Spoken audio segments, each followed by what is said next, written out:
लोकसभा चुनाव 2019 को लेकर नरेंद्र मोदी देश में जगह जगह रैलियां करते नजर आ रहे हैं। नरेंद्र मोदी और बीजेपी के नेताओं को ऐसा लगता है कि लोकसभा चुनाव 2019 में भी बीजेपी एक बार फिर से रिकॉर्ड तोड़ मतों से सत्ता में वापस आती हुई नजर आएगी। 2014 में जिस तरीके से बीजेपी ने नरेंद्र मोदी की आंधी में सत्ता का सफर तय किया था, बीजेपी को इस बार भी ऐसा लगता है कि वह नरेंद्र मोदी के नेतृत्व में ही फिर से एक बार सत्ता में वापसी आ जाएगी।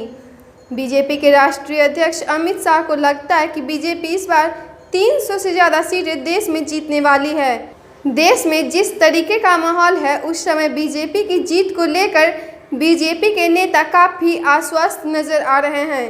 आइए आपको बताते हैं वो 5 मुख्य कारण कि अगर बीजेपी और नरेंद्र मोदी लोकसभा चुनाव 2019 में चुनाव हारते हैं तो उनके पीछे का मुख्य कारण कौन कौन सा होने वाला है।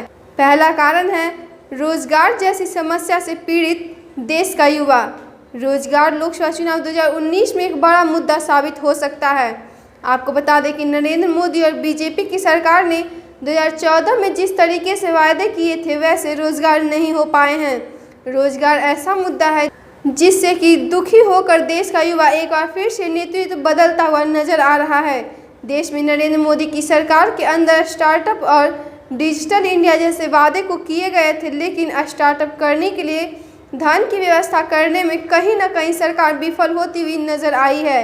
देश का युवा बैंक और फाइलों के बीच में ही चक्कर लगता हुआ नजर आया है। स्टार्टअप कहीं न कहीं खत्म हुआ है।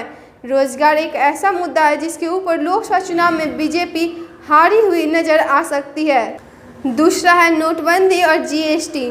नोटबंदी और जीएसटी जैसे चीज़ों पर निश्चित रूप से देश की जनता और व्यापारियों को काफ़ी परेशानी हुई है। नोटबंदी और उसके बाद जीएसटी को लागू कर देने से देश में व्यापार करने वाले को काफ़ी समस्याओं का सामना करना पड़ा है।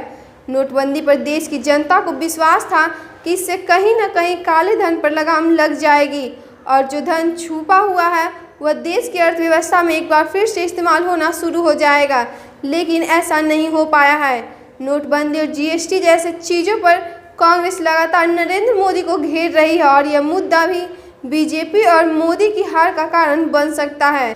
तीसरा है राफेल विमान का मुद्दा। राफेल विमान को लेकर जिस तरीके से राहुल गांधी और कांग्रेस ने मोदी को घेरा है, उससे लेकर भी कहीं न कहीं नरेंद्र मोदी की छवि खराब होती हुई नजर आ रही है। राफेल जैसे मुद्दे पर अगर नरेंद्र मोदी सही तरीके से अपना पक्ष नहीं रख पाए तो यह मुद्दा भी कहीं न कहीं नरेंद्र मोदी के खिलाफ चला जाएगा।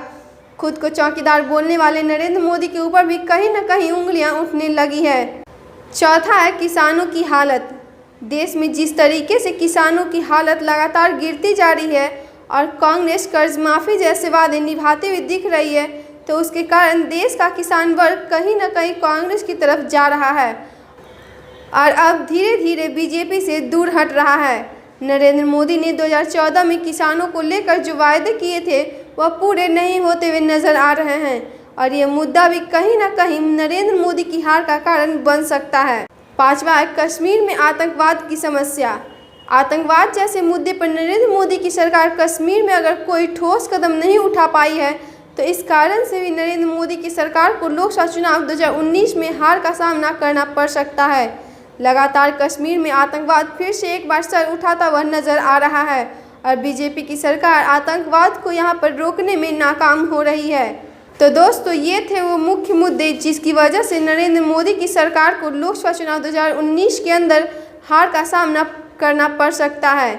अगर बीजेपी हारती है और नरेंद्र मोदी सत्ता में वापस होते हुए नजर आती है, तो उसके पीछे यही 5 मुख्य कारण हैं।